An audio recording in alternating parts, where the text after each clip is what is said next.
हाँ जी नमस्कार दोस्तों, आज सुनेंगे शबरी की कहानी। शबरी एक आदिवासी भील पुत्री थी। देखने में बहुत ही साधारण पर दिल से बहुत ही कोमल थी। इनके पिता ने इनका विवाह निश्चित किया, लेकिन आदिवासियों की एक प्रथा थी कि किसी भी अच्छे कार्य से पहले वह निर्दोष जानवरों की बलि देते थे। इस प्रथा के लिए शबरी के पिता इनके विवाह से एक दिन पहले 100 भेड़ बकरियां लेकर आए। तब शबरी ने पिताजी से पूछा, पिताजी इतनी सारी भेड़ बकरियां क्यों लाई हो? पिता ने कहा, शबरी यह एक प्रथा है जिसके अनुसार कल प्रातः तुम्हारी विवाह विधि शुरू करने से पहले इन सभी भेड़ बकरियों की बलि दी जाएगी। यह कहकर उनके पिता वहां से चले जाते हैं। प्रथा के बारे में सुनकर शबरी बहुत दुखी होती है और वह पूरी रात उन भेड़ बकरियों के पास ही बैठी रहती है। उसके मन में एक ही विचार था कि कैसे वह इन निर्दोष जानवरों को बचा पाए। तब एकाएक शबरी के मन में एक ख्याल आता है कि अगर वह सुबह होने से पहले अपने घर से भागकर जंगल चली जाए तो इन निर्दोष जानवरों की जान बच सकती है। शबरी भली भांति जानती थी कि अगर वह इस तरह एक बार घर से जाएगी तो कभी भी उसे घर वापस आने का मौका नहीं मिलेगा। फिर भी शबरी ने खुद से पहले उन निर्दोष जानवरों की सोची। घर से निकलकर शबरी एक घने जंगल में जा पहुंची। अकेली शबरी जंगल में भटक रही थी। तब उसने शिक्षा प्राप्त करने के उद्देश्य से कई गुरुवरों के आश्रम में दस्तक दी, लेकिन शबरी एक तुच्छ जाति की थी, इसलिए उसे सभी ने दुत्कार कर निकाल दिया। शबरी भटकती हुई मतंग ऋषि के आश्रम पहुंची और उसने शिक्षा प्राप्ति की इच्छा व्यक्त की। मतंग ऋषि ने शबरी को पूरी खुशी के साथ अपने गुरुकुल में स्थान दे दिया। अन्य सभी ऋषियों ने मतंग ऋषि का तिरस्कार किया। शबरी ने गुरुकुल के सभी आचरणों को आसानी से अपना लिया और दिन रात अपने गुरु की सेवा में लग गई। शबरी जतन से शिक्षा ग्रहण करने के साथ साथ आश्रम की सफाई, गौशाला की देखरेख, दूध दुहना जैसे कार्य, सभी गुरुकुल वासियों के लिए भोजन बनाने के कार्य में भी लग गई। कई वर्ष बीत गए। मतंग ऋषि शबरी की गुरु भक्ति से बहुत प्रसन्न हुए। मतंग ऋषि का शरीर अब दुर्बल हो चुका था, इसलिए उन्होंने एक दिन शबरी को अपने पास बुलाया और कहा, पुत्री, मेरा देह अब दुर्बल हो चुका है, इसलिए मैं अपना देह यहीं छोड़ना चाहता हूँ, लेकिन उससे पहले मैं तुम्हें आशीर्वाद देना चाहता हूँ। बोलो पुत्री, तुम्हें क्या चाहिए? आंखों में आंसू भरकर शबरी मतंग ऋषि से कहती है, हे गुरुवर, आप ही मेरे पिता हैं। मैं आपकी कारण ही अभी तक जीवित हूँ। आप मुझे अपने साथ ले चलें। तब मतंग ऋषि ने कहा, नहीं पुत्री, मेरे बाद तुम्हें इस आश्रम का ध्यान रखना है।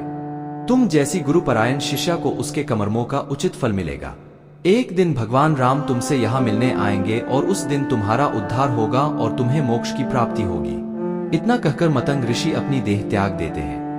उसी दिन से शबरी हर रोज उठकर बाग जाती, ढेर सारे फल इकट्ठा करती, सुंदर फूलों से आश्रम सजाती, क्योंकि उसे भगवान राम के आने का कोई निश्चित दिन नहीं पता था।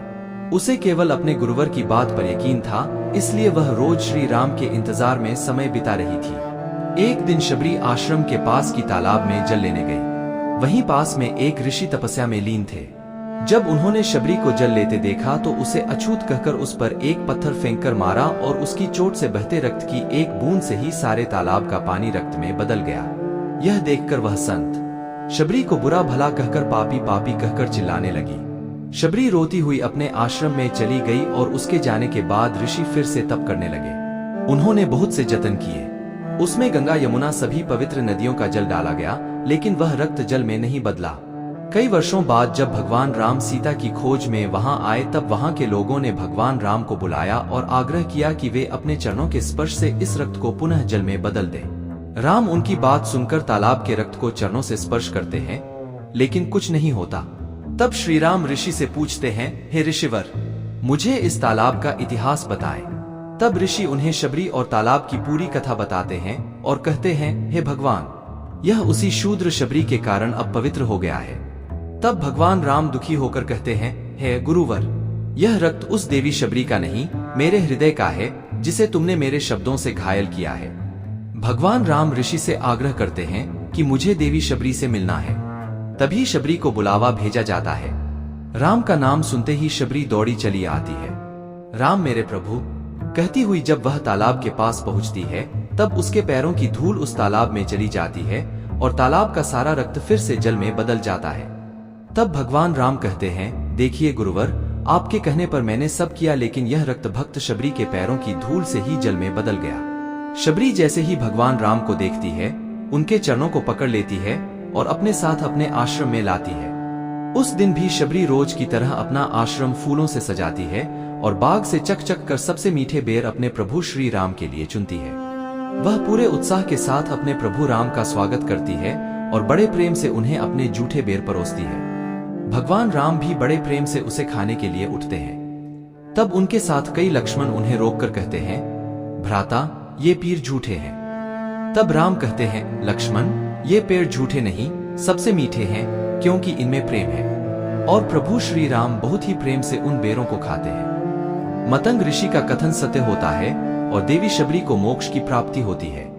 इस तरह भगवान राम शबरी के राम कहलाए। तो दोस्तों, कैसी लगी आपको आज की यह कहानी? ऐसी और कहानियों के लिए हमारे को सब्सक्राइब करें।